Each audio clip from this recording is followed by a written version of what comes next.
Bonjour à tous et à toutes. D'abord, merci. Merci à vous toutes et à vous tous d'être venus très nombreux à l'appel de l'intersyndicale nationale ce samedi matin.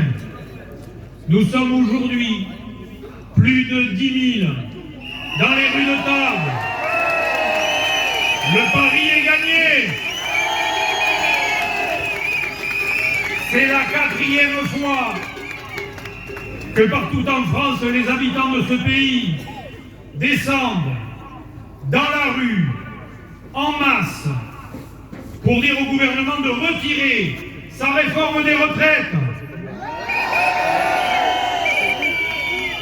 Et à vous voir, toutes et tous, on peut leur dire, on n'est pas fatigués.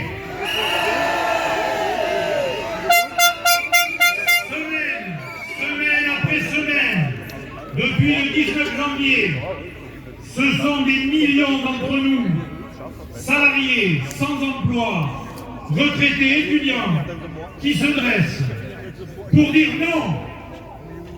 Face à ce nombre impressionnant, le gouvernement n'a pas d'autre choix que d'entendre ce lourd mouvement d'opposition à sa réforme des retraites. Tous ensemble, nous sommes là pour exiger une retraite que nous voulons vivre en bonne santé et vivre pleinement, dignement.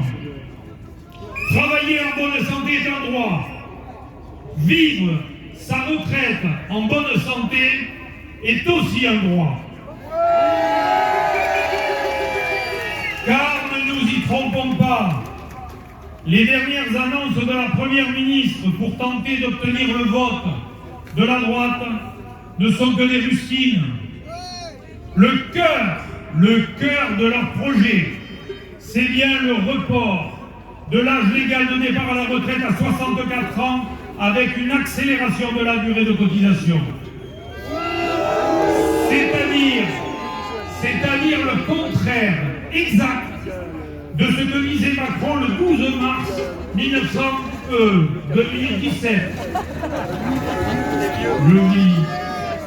Je cite Macron, je ne toucherai pas à l'âge de départ à la retraite fixé à 62 ans. De leur projet, nous n'en voulons pas. Nous n'acceptons pas cette réforme qui va frapper de plein fouet l'ensemble des travailleuses et des travailleurs, et plus particulièrement celles et ceux qui ont commencé à travailler tôt. Nous n'acceptons pas l'aggravation de la précarité pour celles et ceux qui ne sont déjà plus en emploi avant leur retraite, parce qu'ils sont au chômage, en invalidité ou en arrêt de travail. Nous n'acceptons pas que les plus précaires d'entre nous, celles ou ceux dont la pénibilité des métiers n'est pas reconnue, et les jeunes soient les plus impactés par cette réforme. Alors que le gouvernement ne cesse de répéter que cette réforme est juste et favorable aux femmes, l'étude d'impact rendue publique dernièrement nous en donne une lecture bien différente. Non, cette réforme n'est pas juste pour les femmes.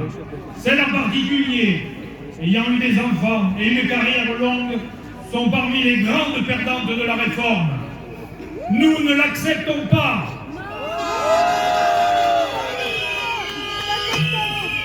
Ce projet de réforme veut peser volontairement sur les seules travailleuses et travailleurs sans mettre les employeurs face à leurs responsabilités, notamment sur l'emploi des seniors. La valse hésitation pour ajouter des contraintes au fameux index senior est scandaleuse. Comment peut-on nous faire croire à des améliorations sans contrainte? Autre symbole, ce sont les 1 200 € bruts agités comme un progrès social, alors que cela ne touchera que très peu de personnes, et surtout pas les femmes. Cette très vieille promesse est bien loin des revendications de différentes organisations syndicales.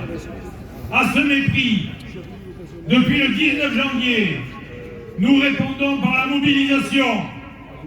Nous sommes ici parce que nous voulons une retraite qui soit une expérience de vie nouvelle, prolongée, danger, comme chacun et chacune le souhaite et le décide. Si nous nous levons contre cette réforme, c'est aussi pour dénoncer le fait que le système de retraite par répartition n'est pas en danger.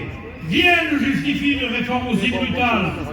Rappelez-vous, au début, la réforme avait pour seul but, disait-il, de dégager de l'argent pour d'autres postes budgétaires. Ils le disaient eux-mêmes. Devant le tollé, ils ont inventé le mythe du sauvetage du système. C'est une dramatisation qui patine dans le vide et que plus personne ne croit.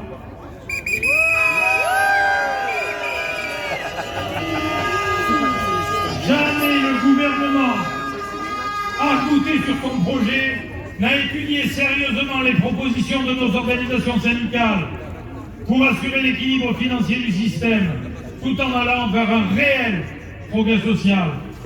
Rien pour améliorer concrètement l'emploi des seniors en matière de formation, de prévention, d'aménagement des fins de carrière. Rien sur l'augmentation des cotisations patronales en cas de refus d'engagement sur l'emploi des seniors. Rien sur l'évolution des cotisations. Rien sur la restauration de la cotisation patronale pénibilité, supprimée en 2017.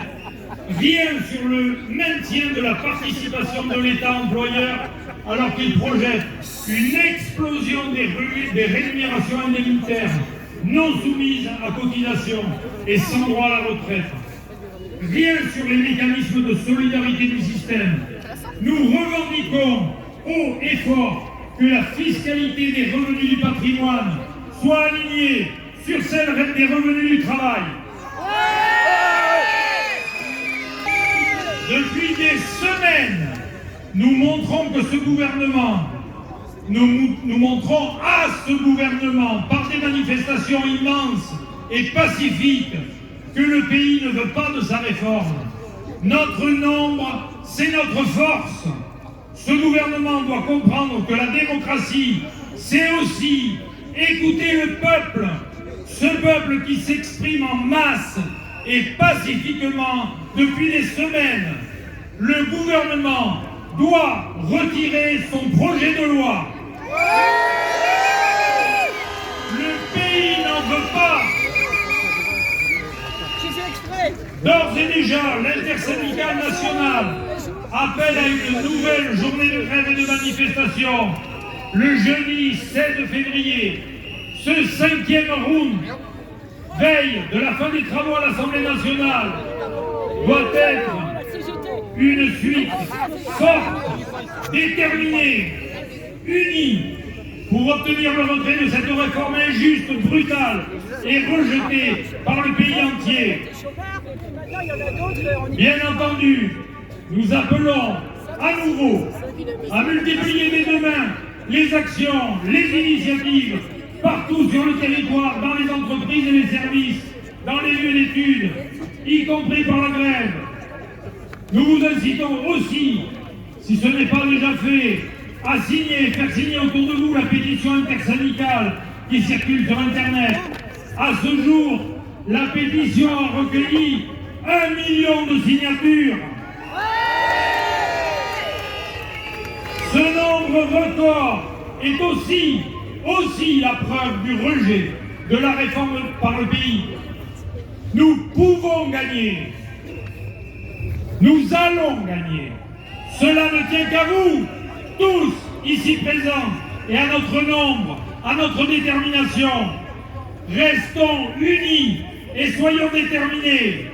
Ensemble, debout pour la victoire.